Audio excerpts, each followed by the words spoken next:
No pienso hacerme cargo de la madre de mi marido. Esa es una decisión firme.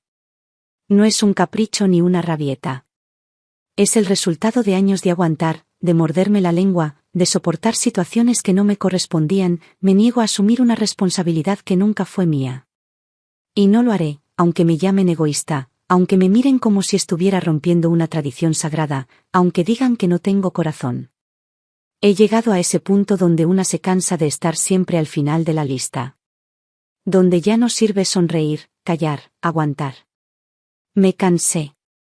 Y ahora lo digo con claridad. No me voy a hacer cargo. Mi hija y mi esposo llevan meses volviendo sobre lo mismo. Insisten, como si repitiéndolo bastara para que cambie de opinión. Me lo presentan con tono suave al principio, con falsas promesas de que todo será diferente, de que solo es por un tiempo, de que no estaré sola. Pero cuando no cedo, cuando no respondo como ellos quieren, cambian de estrategia. Me hacen sentir culpable. Me presionan. Me acusan de no tener sentido de familia. Y cada vez que lo hacen, me siento más firme en mi decisión. Hace 2 años ya intentaron meterme esta carga por la fuerza. Me las arreglé para evitarlo. Fue duro, pero logré imponerme. Ahora, otra vez, la historia vuelve a empezar. Se creen que con el tiempo cambié de parecer. Pero no. Lo que ha cambiado es mi paciencia. La tengo cada vez más corta. Y lo que más me enfurece, lo que me revuelve el estómago, es que nadie, absolutamente nadie, se está ofreciendo a hacerlo. Todos asumen que seré yo. Ni su hijo, que es su sangre.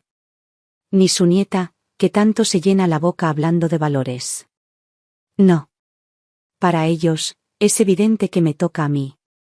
Como si no tuviera mis propios planes, mis propios miedos, mi propio cansancio. Como si lo justo fuera cargarme de una vida que ya no puede valerse por sí sola. Como si mi existencia se resumiera en estar al servicio de los demás. Mi marido lo tiene clarísimo. Me repite una y otra vez que soy la única que puede dejar el trabajo sin muchas complicaciones. Me lo dice con ese tono de falsa comprensión que me crispa. Como si él estuviera cediendo algo. Como si fuera un sacrificio compartido.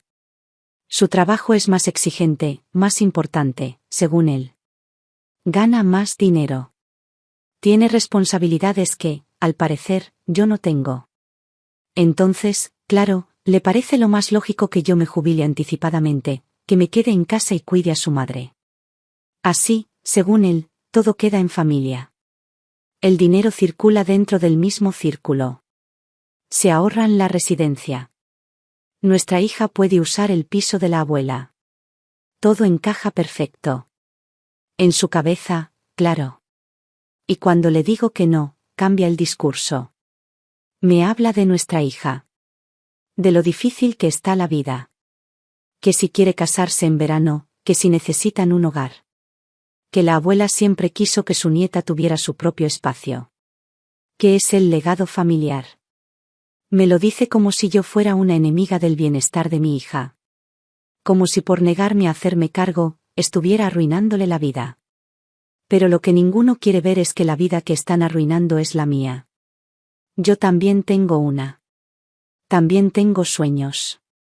También tengo derecho a estar cansada, a querer descansar, a no pasar mis últimos años cuidando a alguien que ni siquiera me aprecia. Recuerdo perfectamente cuando hace 2 años comenzó todo esto. Me lo plantearon como una decisión compartida. Una decisión de pareja. Una conversación adulta. Pero apenas se empezó a hablar, me di cuenta de que ya lo tenían decidido. Solo esperaban que yo dijera que sí. Que me resignara. Que aceptara mi papel de cuidadora. Me sentí traicionada. Me sentí usada. Y lo dije, claro y fuerte. Les avisé que si mi marido decidía traer a su madre a casa, yo pediría el divorcio. Le expliqué cómo sería todo, dividiríamos el piso, me jubilaría, me iría a otra ciudad, me compraría una vivienda con mis ahorros, encontraría otro trabajo si hacía falta y empezaría de nuevo. Le dije que se encargara él solo de su madre. Que resolviera cómo iba a mantener a su hija.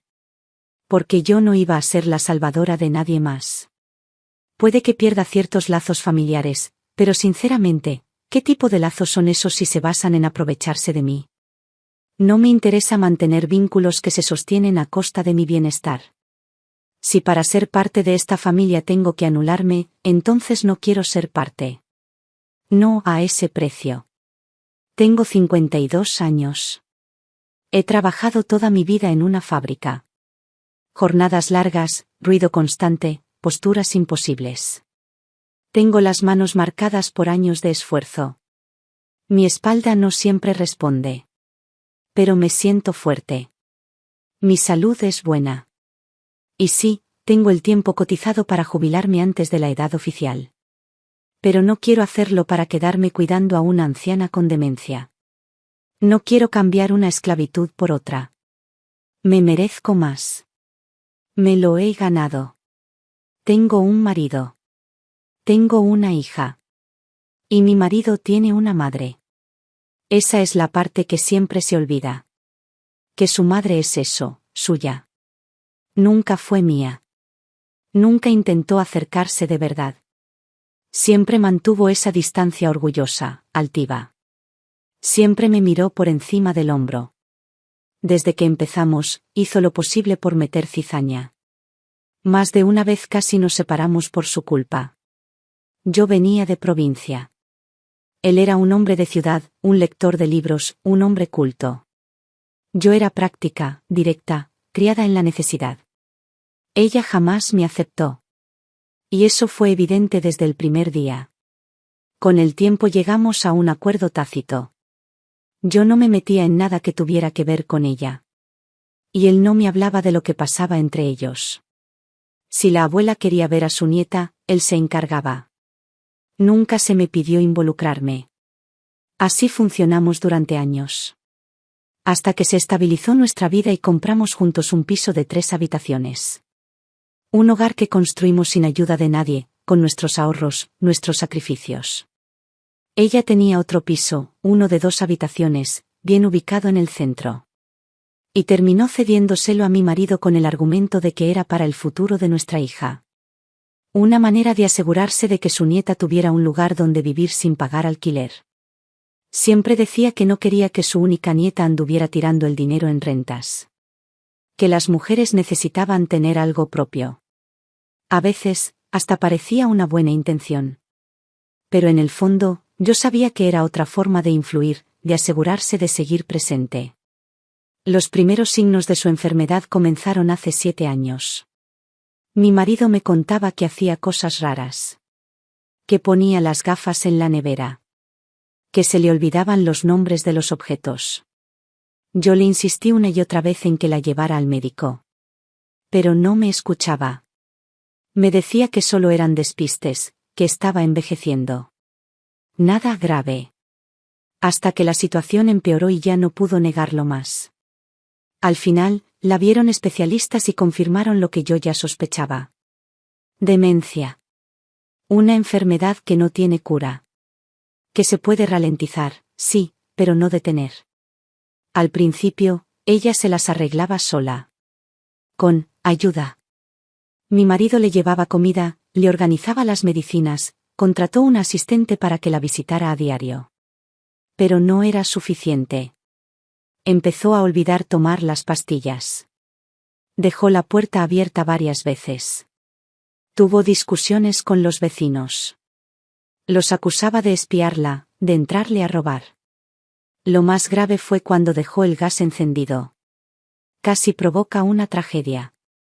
Fue entonces cuando él reconoció que ya no podía seguir viviendo sola. Ahí empezó otra vez la presión. Me dijo que quizás era hora de traerla con nosotros. Que sí, que habían existido roces, pero que pronto ni siquiera lo recordaría. Que ya ni reconocía a la mayoría de las personas. Que no tenía sentido guardar rencores viejos. Que siempre había alguien en casa, él, nuestra hija o yo.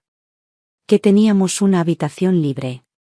Pero yo sabía exactamente lo que eso significaba. No era una sugerencia. Era una trampa. Una manera elegante de anunciarme que todo el peso caería sobre mí. Y la demencia no es un juego. Lo dije con todas las letras. Me negué en seco. No pienso vivir mis días entre gritos, repeticiones, desconfianzas y pañales. No pienso convertirme en una sombra. Hubo gritos, discusiones, reproches. Propuse una solución lógica, ingresarla en una residencia especializada. Alquilar su piso. Pagar el cuidado con ese dinero. Y si no le parecía bien, que él se mudara con ella. A mí que no me buscara. Después de mucho discutir, aceptó. Desde hace más de 2 años y medio pagamos un geriátrico privado. Casi todo su sueldo se va en eso. Lo que falta, lo cubre con el alquiler del piso. Y vivimos con lo que yo gano. Con mi salario. Con mis horas extra. A veces hago chistes, digo que su madre está como un roble. Ni diabetes, ni hipertensión, ni nada. Solo su mente. Pero lo cierto es que no hay nada gracioso en esto. Y no es algo que se resuelva en 6 meses. Ni en un año. Con ella, un solo mes ya es una prueba de resistencia. Cada visita es agotadora. Cada día que pasa, su mente se aleja más. Y sin embargo, ahí sigue. Fuerte. Presente. Vigilante. Mi esposo no deja de insistir. Que él no puede dejar su trabajo. Que su sueldo es mayor. Que yo sí podría hacerlo. Que es por el bien de todos. Que nuestra hija necesita el piso. Que se casa en verano. Que quiere formar su hogar. Que la abuela siempre quiso eso. Pero, por supuesto, ni ella ni su novio quieren vivir con nosotros. Ni con la abuela. Ni conmigo. Es que ni lo contemplan. Y claro, su solución mágica es que yo me quede en casa. Que me haga cargo. Que así el dinero quede en la familia. Qué conveniente. Pero yo no cumplí sus expectativas. Le dije a mi hija que si tanto quiere el piso, que se lleve a la abuela con ella. Que cuando tenga un bebé, ahí tiene compañía. 3 años de baja con los dos. A ver si le resulta tan buena idea. Ella explotó. Me gritó que si estaba loca. Que cómo iba a cuidar a una anciana con demencia que mancha las paredes. Y yo le respondí lo que pienso, que es su abuela. Que quería dejarle un piso. Que lo hizo con buena intención. Pero que yo, para ella, no soy nadie. Soy una extraña. Si no la quiere en su vida, que siga de alquiler. Como hacen millones de personas. Y si intentan forzarme a aceptar algo, ya lo saben.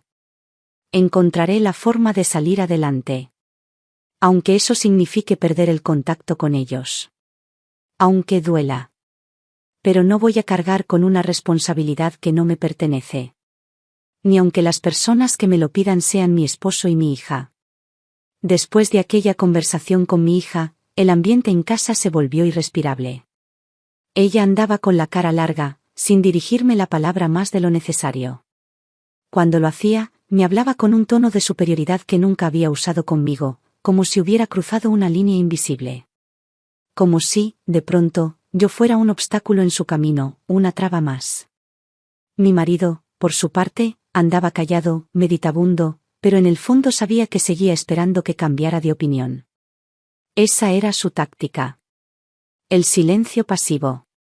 No decía nada, pero tampoco dejaba pasar mucho tiempo sin dejar alguna frase colgando en el aire, como si fueran anzuelos. Un día, mientras preparaba la cena, soltó que la residencia había subido la cuota mensual. Que con el nuevo incremento ya no alcanzaba del todo con el alquiler del piso y su sueldo. Que empezaba a ser insostenible. No me lo decía directamente, claro. Lo soltaba al pasar, esperando que yo recogiera el mensaje. Como si yo tuviera que resolverlo. Como si fuera responsabilidad mía que los números no cerraran. Le respondí con la misma indiferencia que él usaba para manipular. No es mi madre, le dije, sin levantar la vista. Que no era mi problema. Ni mi gasto. Ni mi carga. El ruido de los platos que golpeaban la mesada fue su única respuesta. Pero no era tan fácil como simplemente negarse. Lo más difícil era la culpa. Ese sentimiento que se me metía debajo de la piel y que no me dejaba dormir en paz. Porque aunque sabía que tenía razón, aunque era consciente de que estaban intentando cargarme con algo injusto, el corazón se me apretaba por dentro. No por ella, ni por él, ni por mi hija. Por mí. Por esa sensación constante de estar al margen, de ser una extraña en mi propia casa. Como si ya no importara lo que yo pensara o sintiera. Como si mi negativa me convirtiera en una mala persona. Pero aún con todo eso encima, me mantenía firme. Porque si cedía ahora, sería mi sentencia. Cada vez que pensaba en la idea de que la trajeran a casa, se me cerraba el pecho. No podía evitarlo. Imaginaba los días eternos, los gritos a deshora, las paredes manchadas, la comida rechazada, los insultos sueltos. La veía caminando por los pasillos, sin rumbo, con la mirada perdida, repitiendo frases del pasado. Imaginaba el olor, la tensión, el agotamiento. La rutina rota. Mi vida diluyéndose entre tareas que nunca pedí. Sabía cómo era esa enfermedad. La había visto de cerca en otras familias. No es solo olvidar nombres o dejar la cocina encendida. Es la descomposición progresiva de la persona. Es ver cómo se va deshaciendo ante tus ojos. Cómo se vuelve irreconocible, incluso peligrosa. Yo no estaba dispuesta a vivir eso. Ni por caridad, ni por compromiso, ni por chantaje emocional. Un sábado, mi hija volvió a la carga. Esta vez vino con su novio. Se sentaron en el comedor como si fueran a dar una noticia importante. Empezaron a hablar de la boda, de lo lindo que sería comenzar la vida juntos en el piso de la abuela. Él tenía un trabajo estable, ella estaba terminando un curso de administración. Lo tenían todo planeado. Pero les faltaba algo, el lugar. Querían saber si ya podían empezar a hacer arreglos en el piso. Pintura, muebles, instalaciones. Me quedé en silencio unos segundos. Miré a mi marido. No dijo nada. Bajó la vista. Y entonces hablé yo. Les dije que no. Que ese piso era, por ahora, el único recurso para pagar la residencia de su abuela. Que si se lo quedaban, tendrían que encontrar otra forma de cubrir ese gasto. Que no iba a aceptar que se trasladara esa carga a mí solo para que ellos vivieran más cómodos. Mi hija me miró como si no me conociera. Me preguntó cómo podía negarme a algo tan importante para ella. Me acusó de arruinarle el futuro. Me llamó egoísta. El novio intentó intervenir, pero yo le corté el paso. Les dije que yo no era una heroína. Que estaba cansada. Que ya había dado demasiado y que nadie me lo había devuelto. Que no iba a permitir que mi jubilación se convirtiera en una condena. No lloré. No grité. Pero cada palabra me salía con un peso enorme. Ellos se fueron dando un portazo. Y mi marido, en lugar de defenderme, se quedó callado. Como siempre. Las semanas siguientes fueron frías. Vivíamos bajo el mismo techo, pero parecíamos extraños. Nadie mencionaba el tema, pero todos pensaban en él. Yo lo sabía. Lo sentía en el aire. Una tensión que no se aliviaba ni con el paso del tiempo. Cada comida era un ritual incómodo. Cada saludo, una formalidad. Mi hija casi no venía por casa. Mi marido salía más de lo habitual. Decía que trabajaba más. Yo ya no preguntaba. Me dediqué a lo mío. Mis rutinas. Mis cosas. Empecé a imaginar cómo sería vivir sola. Me resultaba cada vez más atractiva esa idea. Paz. Silencio. Un espacio solo mío. Nadie exigiendo más de lo que ya he dado. Y entonces, un día, pasó algo que lo sacudió todo. Mi marido me dijo que había ido a visitar a su madre y que ésta ya no lo reconocía. Que lo confundía con su hermano muerto. Que preguntaba por personas que llevaban décadas enterradas. Que lo miraba como si fuera un extraño. Me lo dijo con los ojos humedecidos. Por primera vez, vi miedo en su mirada. Miedo real. No solo preocupación. Era otra cosa. Se estaba enfrentando a la pérdida. A la desaparición lenta y cruel de su madre. No supe qué decirle. Por dentro, sentí una punzada. No por ella. Por él. Porque, a pesar de todo, era su madre. Y estaba perdiéndola. Esa noche no dormimos juntos. Él se fue al sofá. Yo me quedé en nuestra cama, mirando el techo. Pensé en todo lo que había pasado. En lo injusto que había sido todo. En cómo me habían empujado, manipulado, ignorado. Pero también pensé en algo más. En cómo sería mi vida en unos años. Sola. Libre, sí. Pero también vacía. A veces, el precio de la libertad es la soledad. Y no sabía si estaba preparada para eso. Al día siguiente, fui a la residencia. Sola. No le dije nada a nadie. Quería ver con mis propios ojos en qué estado estaba esa mujer que tanto había alterado mi vida. La encontré sentada en una silla de ruedas, mirando por una ventana. Murmuraba algo que no entendí. Me acerqué. Le hablé. Me miró sin reconocerme. Me preguntó si era la enfermera nueva. Le dije que no. Que solo venía a verla. Me sonrió con dulzura, como si no hubiera pasado nada entre nosotras. Como si no hubiera años de desprecio, de tensión, de desprecio camuflado de cortesía. Fue extraño. Me quedé con ella casi una hora. Me hablaba de cosas del pasado. De lugares donde nunca estuve. De nombres que no conocía. Y luego, de pronto, se quedó en silencio. Me miró fijamente. Y dijo algo que me dejó helada. Dijo que había algo importante para su nieta. Algo que había dejado preparado. Que no se olvidara. Que era su regalo. Después volvió a callar. Me fui con esa frase dándome vueltas en la cabeza.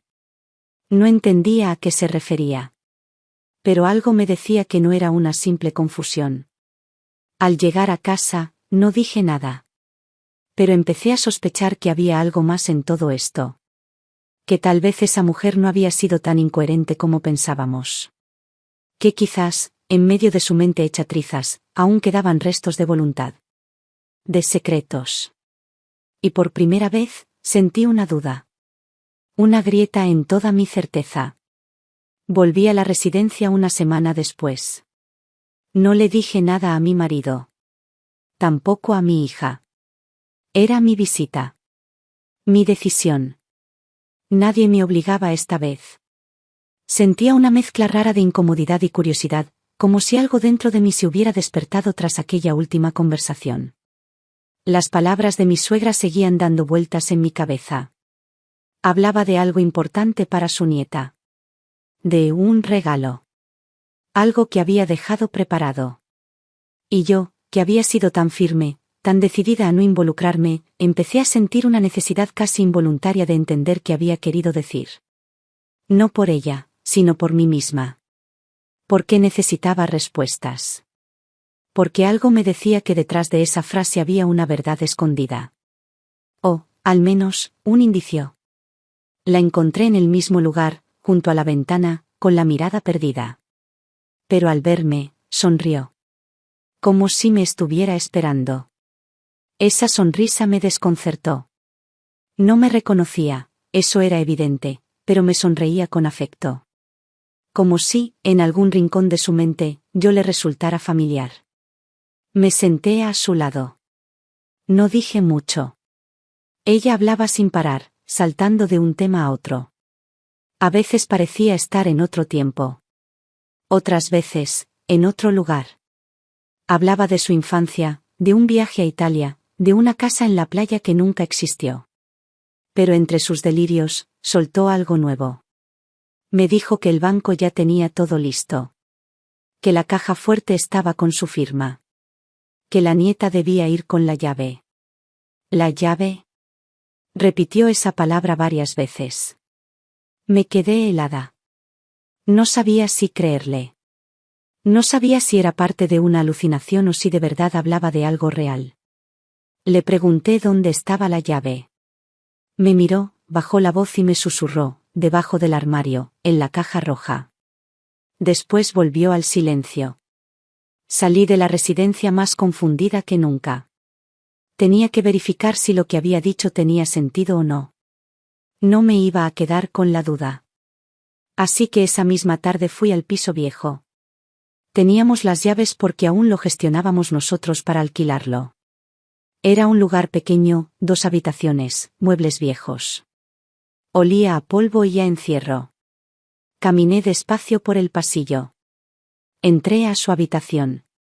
El armario seguía en el mismo lugar, un mueble robusto, de madera oscura. Me agaché. Pasaron unos minutos buscando, palpando a ciegas. Hasta que mis dedos tocaron algo metálico. Tiré. Era una pequeña caja roja. La abrí en el suelo. Dentro había una llave pequeña, de banco, y una nota escrita a mano. La letra era temblorosa, pero reconocible. Era de ella. En la nota solo decía, Caja Fuerte, Banco Castilla. A nombre de Lucía G. Para Clara. Solo para ella. Sentí un frío recorrerme la espalda. Clara era nuestra hija. No supe qué hacer. Cerré la caja. Me la llevé conmigo. No dije nada. Esa noche apenas pude dormir. Tenía la caja en el armario, bien escondida. No se la mostré a nadie. Ni a mi hija, ni a mi marido. No entendía por qué, pero necesitaba pensar. Algo en mi interior me pedía prudencia. Me costaba confiar. Después de tantos intentos por hacerme cargar con todo, de tantas decisiones tomadas a mis espaldas, ahora yo tenía algo en las manos. Algo que nadie más sabía que existía. Empecé a observarlos con otros ojos. Mi hija, tan ansiosa por el piso. Tan insistente con la idea de que su abuela siempre quiso que ella viviera ahí. Mi marido, tan seguro de que debíamos cuidar a su madre en casa, por el bien de todos. Recordé conversaciones, miradas, frases sueltas. Todo empezaba a encajar de una manera extraña. Y no me gustaba lo que empezaba a ver. Me preguntaba si ellos sabían de la caja.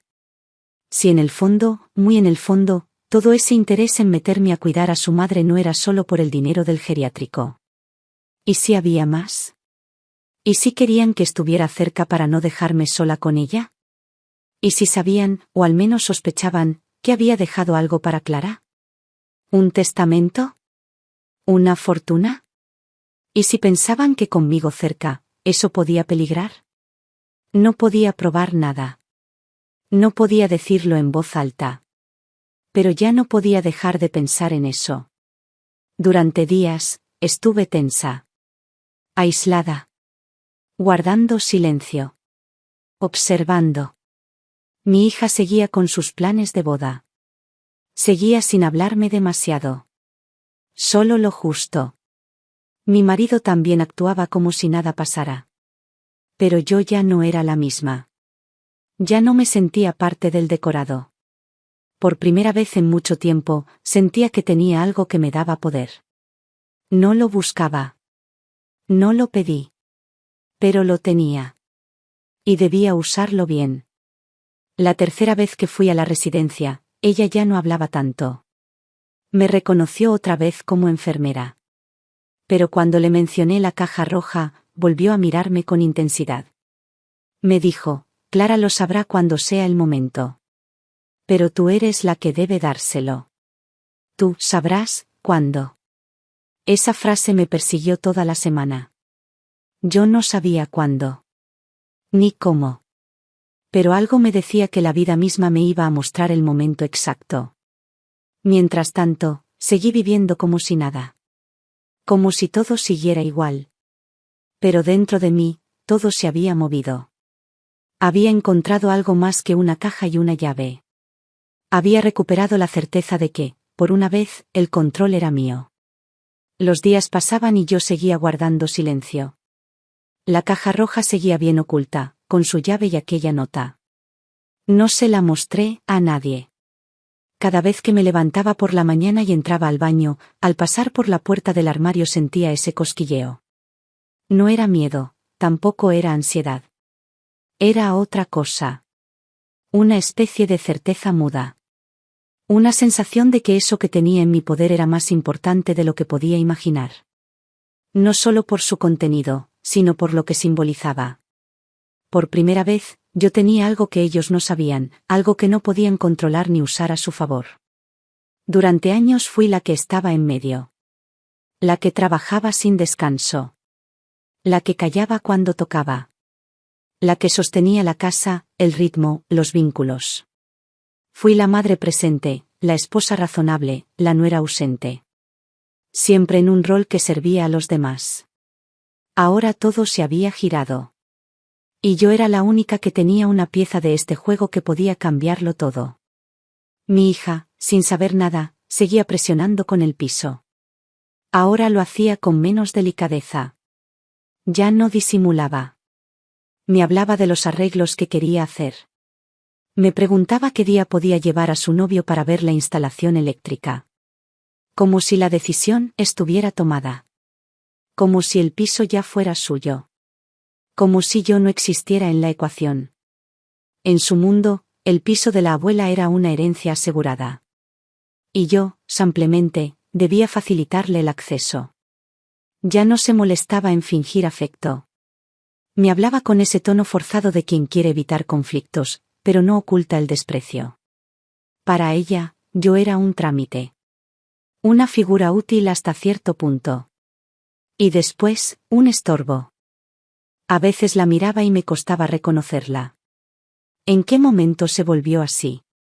Cuando cambió esa niña dulce que venía a abrazarme sin motivo, que se sentaba conmigo en la cocina mientras preparaba la cena, que me pedía que le contara historias de cuando era joven. ¿Dónde quedó todo eso? Ahora solo la movía el interés. El control.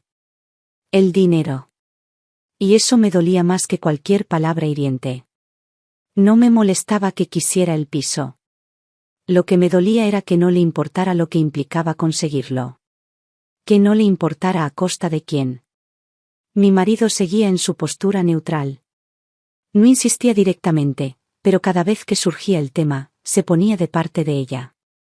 Decía que lo mejor sería facilitar las cosas. Que si la abuela quería dejarle el piso a Clara, había que respetar su voluntad. Que si ya no podía tomar decisiones claras, al menos quedaba claro su deseo. Y siempre, en algún punto de la conversación, salía a relucir lo mismo, que si yo dejara de trabajar, podríamos ahorrar, que el alquiler ya no sería necesario, que podríamos tener a su madre en casa y resolverlo todo sin depender de terceros. Una solución redonda. Redonda para ellos, claro. Para mí, era el mismo infierno disfrazado de acuerdo familiar. A veces me quedaba pensando en sus palabras. No porque me convencieran, sino porque me daban lástima. Mi marido no era un mal hombre, pero era débil. Nunca supo defenderme del todo. Nunca fue capaz de poner límites a su madre, ni a su hija. Siempre buscaba el camino más fácil, el que le evitara conflictos. Yo era la que enfrentaba, la que sostenía, la que pagaba el costo emocional de todo. Y ya me había cansado. La cuarta visita a la residencia fue distinta. La encontré más desconectada, pero aún con destellos de lucidez. Le hablé despacio. Le pregunté directamente si ella había hecho algún trámite en el banco. Si había dejado algo a nombre de Clara. Y aunque no respondió con claridad, me miró con los ojos brillantes. Me tomó la mano y susurró: Clara debe saberlo cuando yo ya no esté. Pero tú sabrás si se lo merece. Esa última frase me dejó paralizada. Era como si me estuviera entregando una decisión. Como si me diera la llave no solo literal, sino moral. El derecho a decidir si su nieta era digna de aquello que había preparado para ella. Y en ese instante supe que, aunque no me lo dijera nadie, yo tenía el poder de elegir qué hacer con eso. Salí caminando por la calle sin rumbo. No volví a casa de inmediato. Me senté en un banco del parque. Pensé en todo. En lo que había significado para mí estar casada con su hijo. En lo que fue criar a Clara prácticamente sola mientras él leía libros o preparaba clases. En los cumpleaños donde me ocupaba de todo. En las navidades en las que su madre ni siquiera me saludaba. Pensé en los años que trabajé sin faltar, sin quejarme, cargando cajas, lidiando con máquinas, soportando dolores en la espalda. Y pensé en lo poco que valía todo eso para los que tenía cerca. En lo rápido que estaban dispuestos a que yo dejara de existir como persona para convertirme en una cuidadora silenciosa. Y ahora, por primera vez, yo podía decidir. No tenía apuro. La caja seguía guardada. Nadie sabía que existía. Nadie preguntaba. Seguí dejando que pensaran que no pasaba nada. Pero cada día que pasaba, yo veía con más claridad. Empecé a escribir. Un diario. Algo simple. Palabras sueltas, frases, pensamientos. Empecé a reconstruirme. A recordar quién era antes de todo esto. Antes del matrimonio, antes de ser madre, antes de ser la nuera invisible. Me conecté con esa mujer que había quedado atrás. La que tenía proyectos, ideas propias, deseos. Y esa mujer fue la que me ayudó a decidir que no iba a entregar esa caja a la ligera. Que no iba a ser un simple canal. Que no iba a permitir que esa herencia fuera para alguien que me había pisoteado sin dudarlo. Una tarde escuché a Clara hablando por teléfono. Estaba en el pasillo. No sabía que yo la oía. Le decía a una amiga que ya estaba todo hecho, que era cuestión de tiempo, que la vieja no se podía negar para siempre. Se refería a mí. La vieja. Así, con ese desprecio. Me quedé quieta, detrás de la puerta, apretando los puños. No era rabia. Era decepción. Era la constatación de que ya no había nada que salvar ahí. Esa noche abrí la caja. La revisé. Miré la llave. Miré la nota. Y supe que algún día, cuando todo estuviera dicho, yo misma llevaría a Clara al banco. Pero no ahora. No mientras creyera que todo era suyo por derecho. No mientras pensara que yo era invisible. Tenía que esperar. Tenía que observar. Tenía que asegurarme de que lo que esa mujer había dejado fuera para alguien que realmente lo mereciera. Las semanas siguientes se convirtieron en una especie de teatro silencioso. Cada uno en casa representaba su papel. Mi marido continuaba con su rutina, salía temprano, volvía tarde, sin decir mucho. A veces cenábamos juntos, a veces ni eso. Clara iba y venía como una invitada molesta, preguntaba poco, hablaba menos, pero con cada palabra dejaba claro que seguía esperando que yo me doblegara. Nadie mencionaba directamente a su abuela. Nadie hablaba del piso, ni de la residencia, ni del banco. Pero todo seguía presente, flotando en el ambiente como polvo en la luz de la mañana. Se notaba en los gestos, en los silencios, en el modo en que evitaban mi mirada cuando pasaban cerca. Yo había dejado de dar explicaciones. Ya no me justificaba. Tampoco discutía. No les debía nada. Empecé a dedicar mis días a mí. Salía a caminar, leía, escribía. A veces me sentaba sola en una cafetería y simplemente escuchaba el ruido de las conversaciones ajenas. Era una manera de volver a estar en el mundo, de recordar que había vida más allá de esas paredes, más allá de sus necesidades, de sus planes, de su manera de reducirme a un rol. Me costó al principio. Porque una se acostumbra a vivir para otros. Pero cuanto más lo hacía, más claro tenía que jamás volvería a ceder. La caja roja seguía escondida. La miraba de vez en cuando. No porque dudara de qué hacer, sino porque era mi ancla. Era el recordatorio físico de que por una vez la vida me había puesto algo entre las manos que nadie más podía controlar. Y eso me fortalecía. No era por la fortuna en sí, fuera mucha o poca, sino por lo que representaba. Era como si mi suegra, en un acto de lucidez y contradicción, me hubiera entregado una llave simbólica. Me preguntaba a veces si lo había hecho a propósito. Si sabía que esa decisión, la de ponerme a mí como guardiana, era su forma de devolverme algo. No su amor, que nunca tuvo por mí, pero sí su reconocimiento. Aunque llegara tarde. Un día Clara apareció con su vestido de novia. Quería enseñármelo. Fue extraño. No esperaba ese gesto. Entró a la sala con una bolsa grande y una sonrisa ensayada. Lo sacó, me lo mostró. Me preguntó si me gustaba. Era bonito, no voy a negarlo. Sencillo, elegante, blanco con detalles en la espalda. Me limité a asentir. Me dijo que pensaba estrenarlo en julio, que faltaban pocos meses, que aún no tenía claro dónde harían la ceremonia, pero que lo del piso estaba casi resuelto. Papá ya habló con un abogado, solo queda tu firma, soltó, como si fuera una formalidad. Como si yo fuera una piedra en el camino que había que mover. No respondí.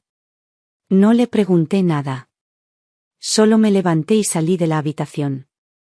La dejé ahí, con su vestido colgando del brazo. Me encerré en mi cuarto. Esa noche no cenamos juntas. Ella se fue sin despedirse. No me afectó. Ya no me dolía lo que decía, ni cómo lo decía. Me dolía otra cosa, el desprecio con el que me trataban como si yo no tuviera derecho a decidir sobre lo que me afecta directamente. Como si yo fuera una firma más en un papel. Un trámite. Pasó un mes. Luego otro. Y entonces llegó la llamada. La directora de la residencia. Me dijo que la salud de mi suegra había empeorado. Que no respondía como antes. Que estaba en cama la mayor parte del tiempo. Que lo mejor sería que la familia fuera a visitarla. Le agradecí la información. Y colgué. No, lloré. No sentí un golpe. Sentí una especie de cierre. Como si la historia empezara a encontrar su final natural. Fui al día siguiente. Sola. Como siempre. Entré a su habitación. La vi acostada, delgada, casi irreconocible. Me senté a su lado. Le tomé la mano. Estaba fría. No abrió los ojos. Pero respiraba. Estaba viva, apenas.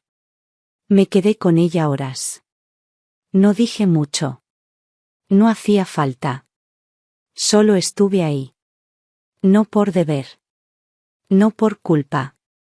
Por humanidad. Porque a pesar de todo, era una vida que se apagaba. Una mujer que había sido muchas cosas, buenas y malas. Y en ese momento, solo era un cuerpo débil que necesitaba silencio. Antes de irme, le susurré que tenía la caja. Que estaba a salvo. Que nadie más lo sabía. Y que cumpliría su voluntad. Que Clara sabría la verdad. Pero que no sería ahora. Ni mañana. ¿Qué sería cuando yo lo decidiera? Me pareció ver un movimiento leve en sus labios. Una especie de paz. No sé si fue real o si lo imaginé. Pero fue suficiente. Una semana después, murió. No fue una muerte violenta, ni inesperada. Fue un cierre. Como el final de un libro que sabes que se termina desde la primera página. La residencia nos llamó. Mi marido fue quien respondió. Yo ya lo sabía. Lo sentí antes de que dijeran nada. Él se mostró sereno. Clara lloró sin mucho convencimiento. No fuimos al velorio. Ella no quería ceremonia. Lo dejó dicho por escrito, sin misas, sin flores, sin visitas. Solo cremación. Casi como si quisiera pasar desapercibida hasta el final. Yo recogí las cenizas. No sé por qué me tocó a mí. Supongo que él no quiso hacerlo. O simplemente esperaban que alguien lo hiciera y yo, como siempre, fui la que se ocupó. Las guardé unos días en casa. Luego fui al mar y las solté. No lloré. No recé. Solo abrí la urna y vi cómo el viento se llevaba lo que quedaba de ella. Esa noche, volví a casa con una decisión tomada. Clara no sabría nada. No, aún. Ella necesitaba aprender. Necesitaba saber lo que significa valorar a una persona por lo que es, no por lo que puede dar. Necesitaba entender que no todo en la vida es herencia, posesión y conveniencia. Porque si le entregaba ahora esa llave, ese acceso, solo validaría su forma de actuar. Y yo no estaba dispuesta. Me senté a escribir una carta. Una larga. Una que tal vez nunca le entregaría. Le conté todo. La historia de su abuela. Su enfermedad. Sus últimos días. La caja. La llave. El banco. El porqué del silencio. No como una confesión, sino como una advertencia. Una historia que algún día necesitaría escuchar. Después de eso, escondí la carta con la caja. Cerré el armario. Y decidí vivir. Después de soltar las cenizas al mar, sentí una calma nueva. No era alegría ni alivio. Era otra cosa. Algo más sereno, más profundo. Era la sensación de que se había cerrado un ciclo. Que, por fin, esa figura que durante años estuvo como una sombra detrás de cada discusión, de cada distancia, ya no estaba. No físicamente. No simbólicamente. Y con su ausencia, algo dentro de mí también se soltó.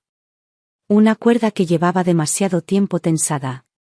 Me levanté del banco donde había pasado la tarde mirando el agua. Volví a casa caminando despacio. No tenía apuro. No tenía miedo. Me sentía en paz. Durante los días siguientes, todo fue más fácil. Mi marido hablaba poco. Clara se mostró curiosa, quería saber si había algún testamento, si su abuela había dejado instrucciones. Preguntaba con ese tono de falsa inocencia que ya no engañaba a nadie. Decía que lo preguntaba, por si acaso, que era, por orden, que no le interesaba el dinero, pero que quería saber si debía hacer algo con el piso. Me limité a decirle que no había nada. Que su abuela no dejó nada escrito. Y que por ahora, el piso seguiría alquilado, como siempre. No le gustó mi respuesta. Puso cara de víctima. Me preguntó si no pensaba en su boda, en su futuro. No respondí. Me limité a mirarla. Supo que la conversación terminaba ahí. Mi marido tampoco insistió. Tal vez intuía que estaba decidida. Tal vez, por primera vez, entendía que no iba a moverme ni un milímetro más. Había algo en mi silencio que le incomodaba. Siempre había esperado de mí una reacción. Una explosión. Algo que pudiera enfrentar o contener. Pero ahora no tenía nada. Solo una pared firme. Un muro de calma. Y eso, curiosamente, lo desarmaba más. Empecé a hacer cosas nuevas. Me anoté en un taller de escritura. No dije nada en casa. Salía por las tardes y me sentaba en una sala con otras mujeres, muchas mayores, muchas como yo. Hablábamos, escribíamos, compartíamos fragmentos de nuestras vidas. No dije al principio lo que me pasaba. Solo escribía. Páginas y páginas sobre una mujer que guardaba un secreto en una caja. Al final del segundo mes, una compañera se me acercó y me dijo, «Ese personaje eres tú, ¿verdad?» Sonreí. No respondí. Me volví más silenciosa. Más observadora. Menos disponible. En casa, notaron el cambio. Clara ya no venía tanto. Cuando lo hacía, hablaba rápido, quería respuestas, no las obtenía, y se iba con la misma frustración de siempre. Una noche, discutió con su padre. Le dijo que él no estaba haciendo nada. Que no entendía por qué seguíamos pagando un alquiler por un piso vacío. Él no respondió. La discusión fue breve. Pero algo en su tono dejó claro que ya no me incluía. Ya no me hablaba como hija a madre. Me hablaba como alguien que espera, exige, reclama. Como si me debiera algo. Y yo, mientras tanto, seguía caminando mi propio camino. Guardé todas las cartas en una caja nueva. Junto a la roja.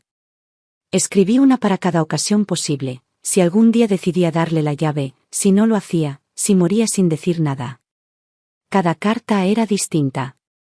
Pero todas tenían el mismo mensaje de fondo, que nadie tiene derecho a vivir a costa del sacrificio ajeno, que la lealtad se demuestra cuando nadie mira, y que la familia no es una excusa para pisar al otro. A veces pensaba en entregársela. Ir con ella al banco, mostrarle lo que su abuela dejó. Pero luego la recordaba, gritándome en la cocina, diciéndome que estaba loca, que no quería una vieja manchándole las paredes. Recordaba la forma en que me hablaba, el desprecio, la impaciencia. Y se me pasaban las ganas. Esa herencia, cualquiera que fuera, no le pertenecía todavía. No la merecía. Pasaron 3 meses. Luego 6. El piso seguía alquilado. Yo seguía en mi rutina. Ya nadie hablaba de la abuela. Ya nadie mencionaba la residencia. Era como si nunca hubiera existido. Como si su presencia hubiera sido una molestia que todos querían borrar. Y eso, más que su muerte, era lo que me dolía. Que nadie la llorara. Que nadie la recordara con respeto.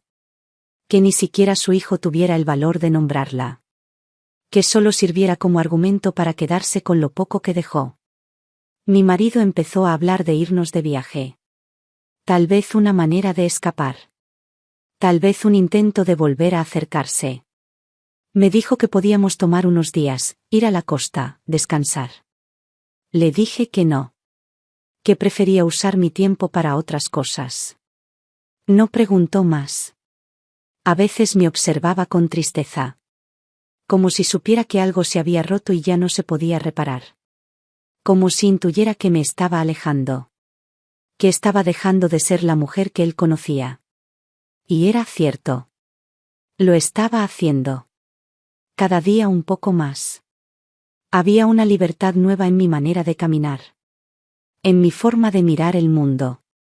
Ya no era una mujer esperando que le dejaran un espacio. Ahora era yo quien decidía dónde quería estar. ¿Y con quién? ¿Y por qué? Había dejado de pedir permiso. Y eso se notaba. Una noche soñé con la caja. Soñé que la abría frente a Clara. Que le mostraba todo. La nota, la llave, el contenido. Y que ella lloraba. Pero no de emoción. De vergüenza. En el sueño me pedía perdón. Me decía que no sabía, que había sido injusta, cruel. Que no merecía nada. Me desperté agitada. No por la emoción. Por el vacío. Porque sabía que, en la vida real, ella no lo haría. Que no lo entendía. Que quizás nunca lo haría. Esa mañana, abrí el cajón y volví a leer la nota. Seguía ahí, intacta. Clara debe saberlo cuando ya no esté. Pero tú sabrás si se lo merece. Esa frase, como una sentencia. Una bendición. Un castigo. Una responsabilidad que nunca pedí, pero que ahora era mía. Y por primera vez, sentí que tal vez algún día llegaría ese momento. Tal vez no hoy. Tal vez no en meses. Pero llegaría. Porque todo cae por su propio peso. Porque la verdad siempre encuentra su camino. Porque la vida, aunque lenta, tiene una forma curiosa de poner a cada uno en su lugar. El otoño trajo consigo una calma extraña. Las hojas caían y cubrían las veredas como una manta suave. Empezaba a hacer frío por las mañanas, y yo me levantaba temprano, no por obligación, sino porque mi cuerpo ya se había acostumbrado a estar despierto, alerta, antes que todos. Ya no trabajaba, pero no perdía el ritmo. Me gustaba ese silencio. El café recién hecho, la radio apenas encendida, las primeras luces del día filtrándose por la ventana de la cocina. Era mi hora. Nadie me hablaba. Nadie me exigía. Nadie esperaba nada de mí. Durante años soñé con tener tiempo para mí. Siempre me decía que ya llegaría el momento. Que después de criar, después de trabajar, después de cuidar, podría vivir tranquila. Pero nunca llegaba. Porque siempre había alguien que necesitaba algo más. Algo mío. Hasta ahora. La caja roja seguía en su lugar.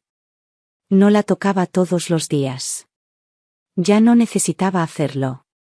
Saber que estaba ahí bastaba. La llave seguía dentro. Las cartas, también. De vez en cuando escribía una nueva, o corregía las anteriores. Era mi forma de dejarlo todo claro, de organizar lo que quizás algún día tendría que explicar. No había prisa. No tenía apuro. El tiempo, por primera vez, jugaba a mi favor. Clara casi no aparecía por casa.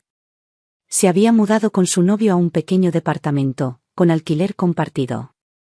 Había dejado de preguntarme por el piso. Supongo que se había resignado.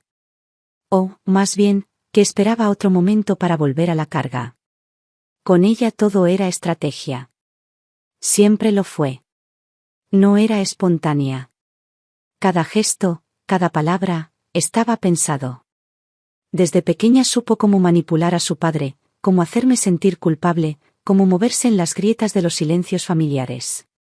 Yo lo veía, pero me callaba. Me decía que era parte de crecer. Que ya aprendería. Pero no aprendió. Solo se volvió más calculadora. Más fría. Mi marido, por su parte, había dejado de intentar convencerme de nada. Seguía con su trabajo, con sus lecturas, con su vida paralela. Compartíamos la casa, pero ya no compartíamos el alma. Él no lo decía, pero sabía que yo ya no era la misma. Había algo en mí que ya no respondía a sus gestos, a su lógica. Ya no lo seguía. Ya no lo cuidaba como antes. Y aunque no hablábamos del tema, estaba claro que el vínculo se había enfriado tanto que ya no quedaba nada por salvar. No había discusiones. Solo distancia. Un mediodía, me llegó una carta certificada. Era del banco. Un aviso de renovación de una cuenta inactiva. No estaba a mi nombre. Era de Clara. Pero la dirección postal era la de la casa de su abuela. La que ahora usábamos para el alquiler. El papel hablaba de una cuenta asociada a una caja de seguridad. El nombre que figuraba era el de mi suegra, pero con autorización para Clara S.R. No mencionaba montos. Solo una advertencia: si no se renovaba en el plazo de 3 meses, el contenido se enviaría a gestión de patrimonio no reclamado. Me quedé mirando ese papel mucho tiempo. No me sorprendió. Ya lo intuía. Pero verlo ahí, escrito, sellado, con firma y membrete, era otra cosa. Era real. Era concreto. Era legal. Esa caja existía. Esa cuenta existía. Y Clara tenía derecho de acceso. Pero ella no lo sabía. Porque nunca recibió la llave. Porque nunca le dijeron nada. Porque su abuela, en un último acto de juicio, había decidido que sería yo quien valorara si debía saberlo o no. Me senté frente a la mesa. Puse el papel a un lado. Abrí la caja roja. Saqué la llave. La miré. No era más que una pieza metálica pequeña, fría, sin gracia. Pero en ese momento, sentí el peso simbólico que tenía. Con ella, Clara podía cambiar su vida. Si la recibía. Si se la ganaba. Si yo decidía que era el momento. Pero no era. No todavía. Y ahí fue cuando lo decidí. No iba a esperar a que Clara cambiara. No iba a hacer depender mi decisión de lo que ella hiciera o dejara de hacer. Iba a hacer depender todo de mí. De lo que yo quería. De lo que yo necesitaba. De lo que era justo. Empecé un nuevo proyecto. Había una idea que me rondaba la cabeza desde hacía tiempo. Algo pequeño. Una tienda de segunda mano. Un local donde vender objetos con historia. Ropa, libros, muebles restaurados. Una amiga del taller me habló de un local que quedaba libre cerca del mercado. Alquilaba barato. Fui a verlo. Me gustó. Era modesto, pero tenía encanto. Me vi ahí, con mis cosas, con mi espacio. Con música suave de fondo, con tiempo para charlar con clientas, con vida propia. Una vida mía. Usé mis ahorros para firmar el contrato. No se lo conté a nadie. Lo pinté yo sola. Me pasé tardes lijando una cómoda antigua. Colgué fotos viejas en las paredes. Puse un cartel en la puerta. La vida antes. Ese fue el nombre que elegí. Porque eso era lo que quería recuperar. La vida antes de ser solo madre, esposa, nuera. La vida antes de convertirme en herramienta de los demás. El día que abrí, no esperaba que viniera nadie. Pero vinieron. Vecinas, curiosas, algunas compañeras del taller. Traían cosas para vender o intercambiar. Me contaban sus historias. Me decían que hacía falta un lugar así. Un lugar donde no todo fuera nuevo, donde las cosas tuvieran memoria. Me sentí en casa por primera vez en mucho tiempo. No lo hice con rabia. No era una revancha. Era una respuesta. A mí misma. A esa mujer que fui durante tantos años. Le debía eso. Volver a elegir. Y la caja, mientras tanto, seguía guardada. Esperando. Como si supiera que su momento aún no había llegado. El local empezó a tomar forma más rápido de lo que imaginaba. La vida antes, se volvió mi refugio. Un espacio hecho a mi imagen, donde cada objeto que entraba tenía una historia, donde cada clienta que cruzaba la puerta dejaba algo más que unas monedas. No era solo una tienda. Era una manera de recuperar terreno. De reencontrarme con partes de mí que había dejado tiradas por los rincones durante años. Lo que ganaba no era mucho, pero me alcanzaba. No necesitaba más. Por primera vez en décadas, el tiempo era mío. El espacio era mío. Mi voz era mía. Clara se enteró del local por una publicación que hizo una vecina.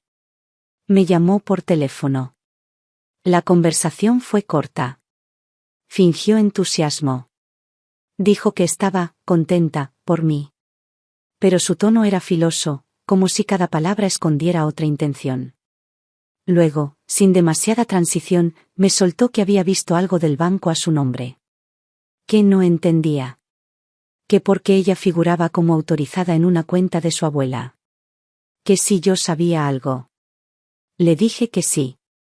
Le dije que su abuela había dejado una caja fuerte con algo para ella. Y que yo tenía la llave. Del otro lado del teléfono, hubo un silencio pesado. De esos que se sienten en el pecho. Luego, la voz de Clara cambió. Se hizo dura. Me preguntó por qué no se lo había dicho antes. Me acusó de ocultarle algo que era suyo. Dijo que no tenía derecho. Que era un acto de traición. La dejé hablar. Cuando terminó, le respondí con calma. Le dije que su abuela me había dado la responsabilidad de decidir si debía recibir ese contenido o no. Que lo había dejado por escrito. Que me lo había dicho en vida. Y que hasta el día de hoy, yo no tenía claro que lo mereciera. Se quedó en silencio otra vez. Esta vez más largo. Luego, con una frialdad que jamás había escuchado en su voz, me dijo que si no le entregaba la llave, me demandaría. Que lo consultaría con un abogado. Que yo no podía retener una herencia ajena. Le respondí con la misma calma, que hiciera lo que creyera necesario. Que tenía todo el derecho.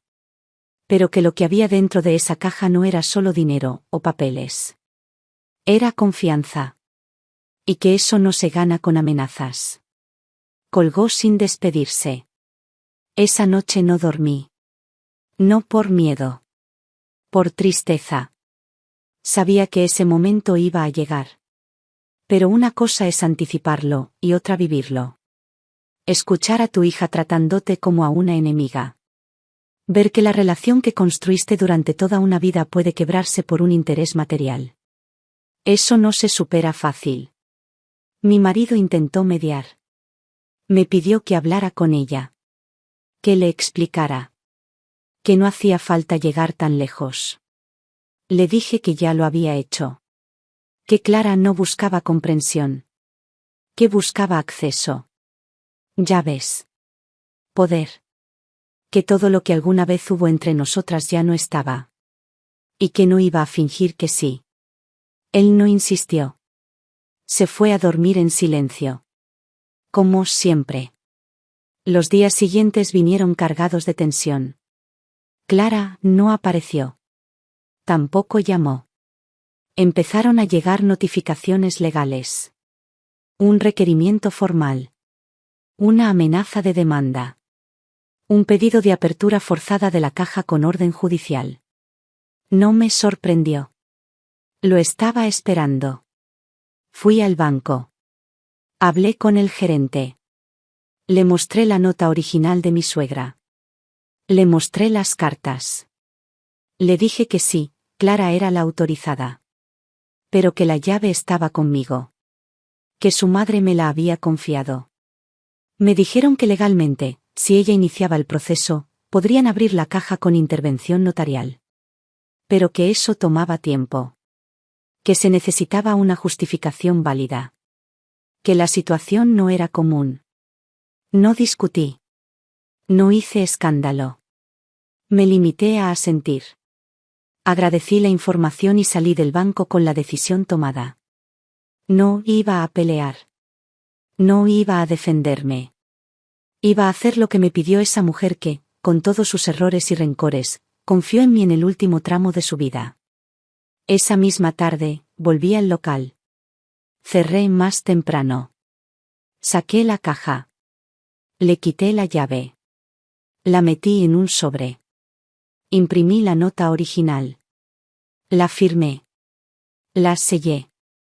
Lo puse todo en un paquete. Y escribí otra carta. No una de las que tenía guardadas.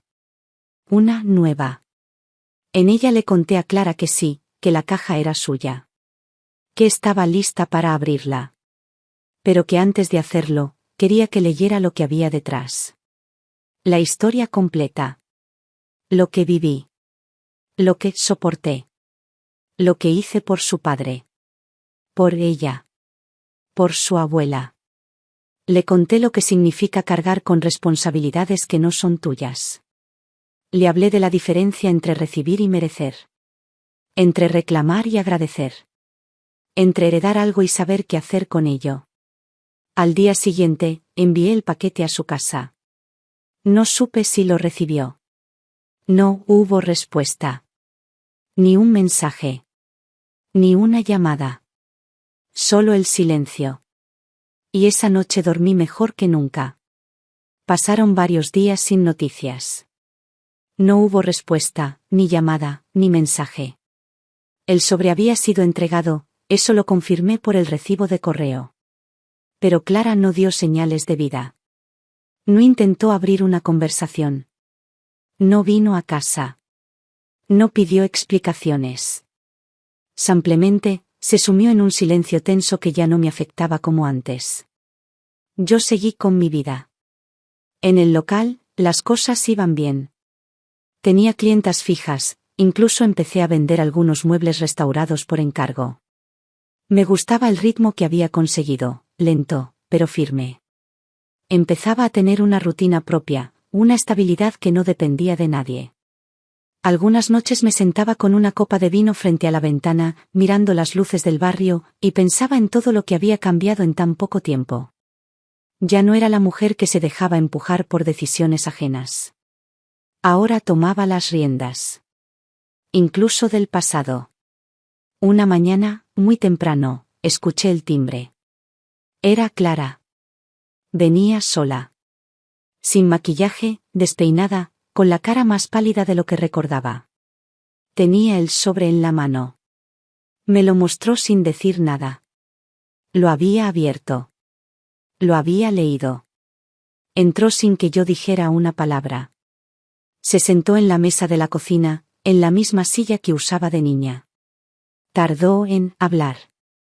Cuando por fin lo hizo, su voz sonaba distinta. Quebrada. Cansada.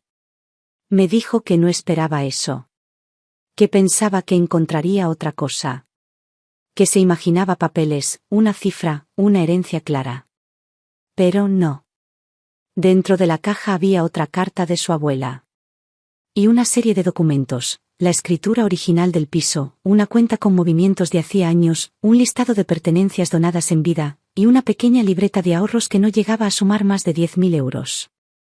Nada parecido a una fortuna. Nada que justificara una pelea familiar. Pero lo que más le impactó fue la carta. Escrita a mano. Larga. Dura. Clara la leyó entera, en voz baja. Y se quedó muda.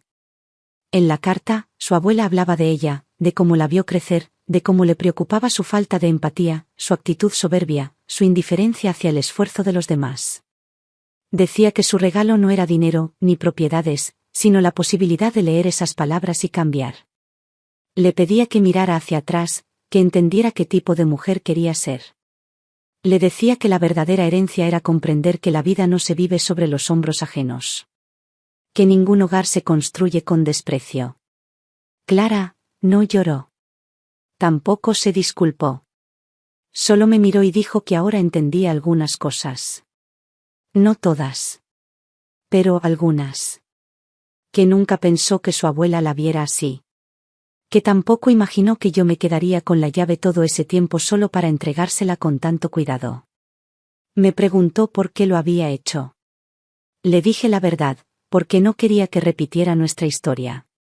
Porque a pesar de todo, todavía tenía esperanza en que aprendiera algo. Que eligiera otro camino. Y que si lo hacía, aún estaba a tiempo de ser mejor. Nos quedamos en silencio.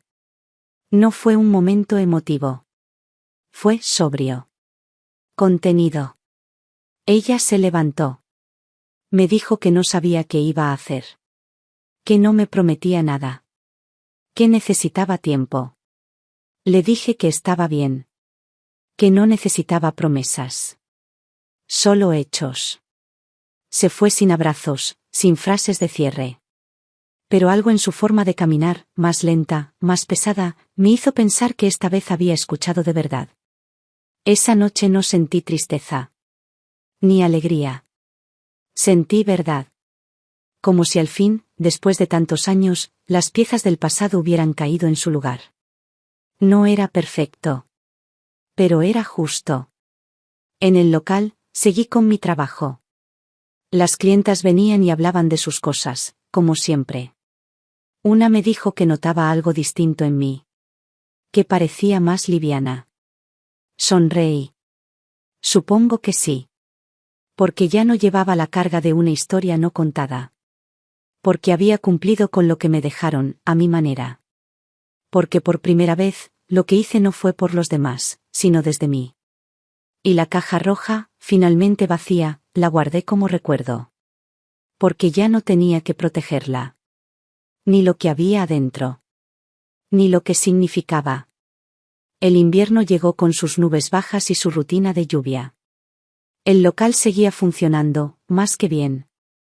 Había semanas en las que no paraba.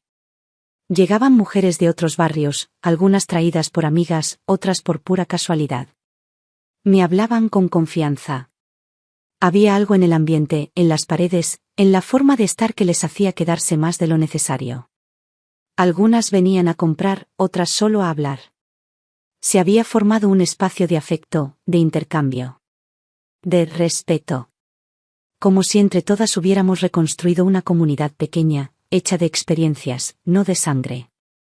Una tarde, mientras cerraba, recibí un mensaje de Clara. Corto. Preciso. Me decía que había leído la carta de su abuela varias veces. Que había empezado terapia. Que aún no sabía cómo se sentía conmigo, pero que quería ser mejor. Eso fue todo. Ningún gracias, ningún lo siento. Solo eso. Y fue suficiente. No respondí enseguida. Lo pensé durante horas. Me quedé sentada en el mostrador del local, mirando por la ventana cómo la gente pasaba apurada con sus paraguas.